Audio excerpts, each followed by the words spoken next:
Is this yours? No. Your mother said she found it in your closet. I don't know. One of the guys was... Mr. who? Mr. what? Mr. Rhymes? Was it Chris? Huh? Does he have more, you think? Can you call him? Look, Dad, No, I'm taking your PlayStation away. This is fire. Where did you get it? I don't know. You what? You what? Huh, Timmy? Look, Dad needs it loud so he can get a little quiet time, okay? No, you're grounded forever. Where did you get this stank? Dad. Yeah, no, you're in big trouble here, Timmy. Look, Timmy, you're not in trouble, okay? Just, who do you get it from? I'll drive you over there. I'll pay extra. I don't care. This shit is fire. Who'd you get it from? You, all right? I knew it, you sneaky little bastard. You been pinching my sack? Well, who taught you how to roll a joint like this? I learned it by watching you. Oh, my God. My own boy. Terrible joint roller. Grab my rolling papers. Homeschool starts in 5.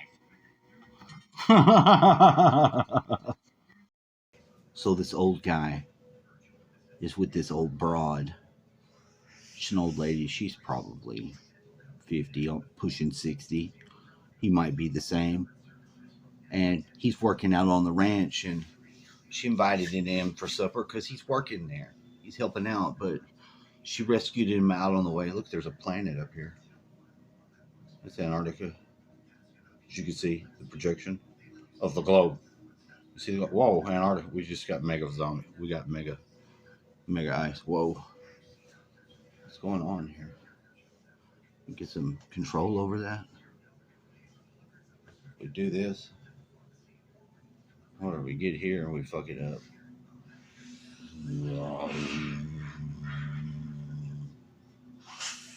Right. Okay, back to it. We cut that shit out. All right. So back to the story. So this guy had told his story. He's like, "Oh, you sure look good, man. I'd like to come inside and he's just good looking woman." He'd been in jail for like 50 fucking years, maybe 30. I don't know, 20 tops. 20 years. So he's free. He's seeing this old broad. He's old dude. Remember, he's old. He's an old dude.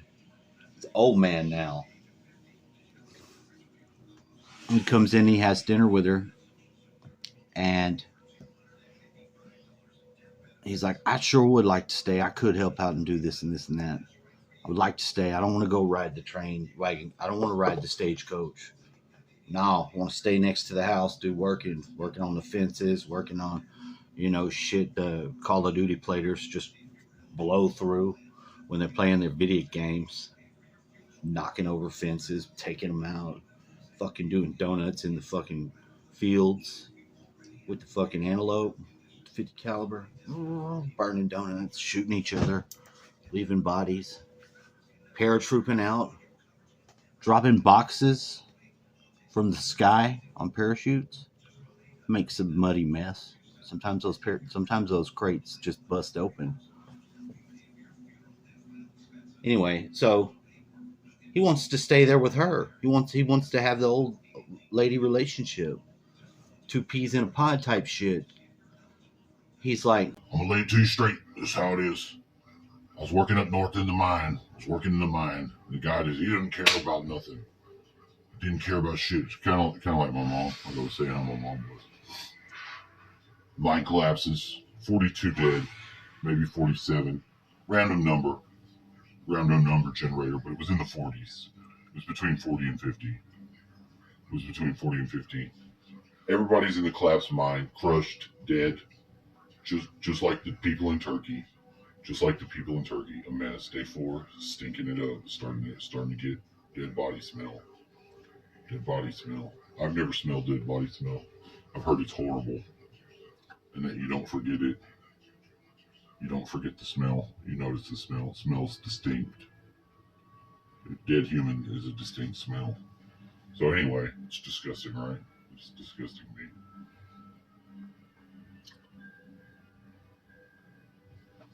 The boss of the mine come up. He said he got his brother out, just the body, because his brother was probably next to him. he got out of the mine. Maybe he was one of the guys at the top. You know, they bring in the ore. And that's what he wants. His load of ore. Doesn't care how safe it is. No OSHA back then. Remember, this is the good old gold rush time. That's like 1840. This might be 1850. I don't know when. These shows are all over a broad period of time. The American West, where you had guns, it was like that nowhere else. In Europe, you didn't have guys walking around with fucking pistols on. Not that I've ever seen. And if you did, that'd be fucking badass. I'd love to see a European fucking themed Western.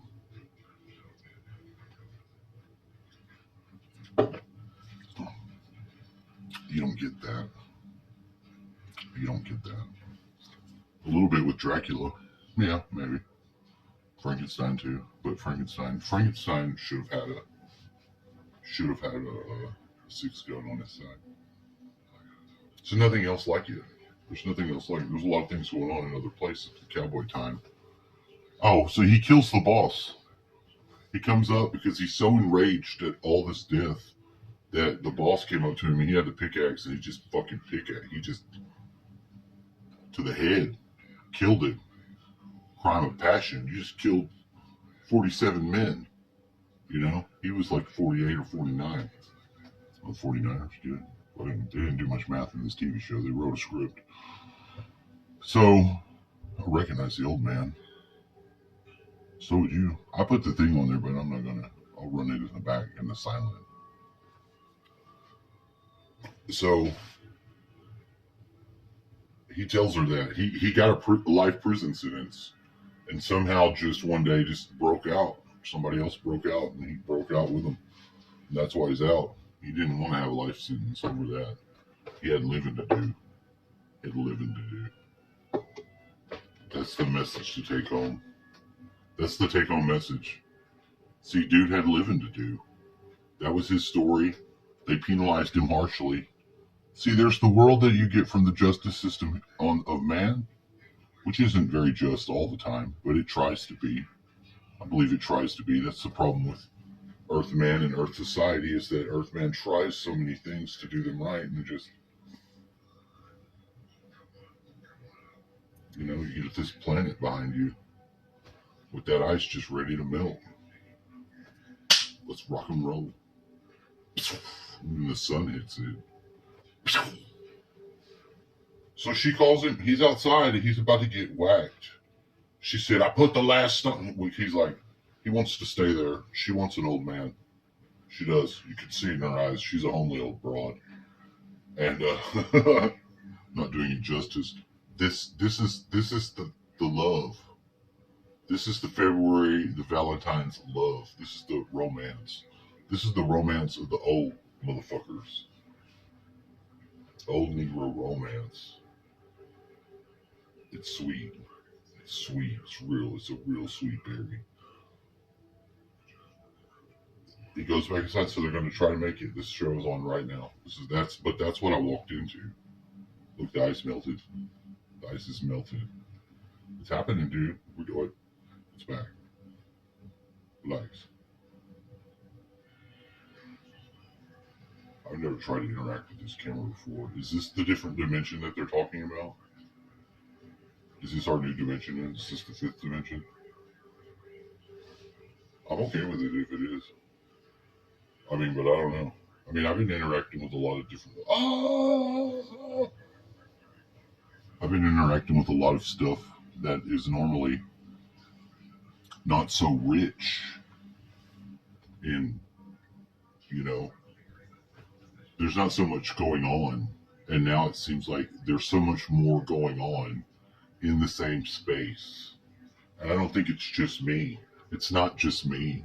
It's not Umi Bazoo. I didn't do it. These are a bunch of monks. These are a bunch of monks that are afraid they won't get in their prayer food. So I'll take them. I'll put them in my pocket. I'll use the tack to clean out my microphone. I follow the clues that life gives me. Life provides its own breadcrumbs. You don't have to lose them out of your sack as you go. You don't. Don't think that. You don't have to lose them out your sack as you go through life. You can piss them off here and there. You can piss your bread money off. But you don't have to lose it out of this. You don't have to lose it like that. Don't do it. So I do think that there's a lot of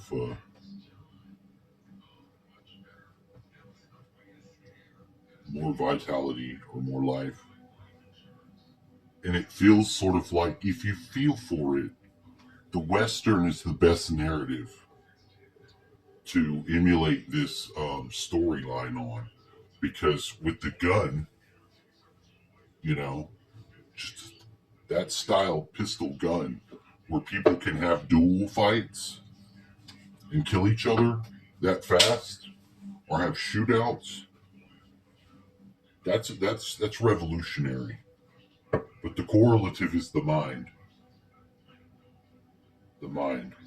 If we have the peace not to get that much ore that day, kill all those men in the mine, and not get pickaxed to the head by one of our dedicated employees, we can sort of scoop up a different perspective of everything that happens to make it pertain relatively to ourselves in the time that we're in. That's really the miracle of this time. That's the miracle of the time that we're in. Like, you can communicate the most truth now using what's around you or your message than any other time in fucking history. At least in history that we can remember. And I think that probably the last go round of society, the society level that was making those pyramids and shit, I think they were psychic. They were at least telekinetic to where they didn't need to have a written language.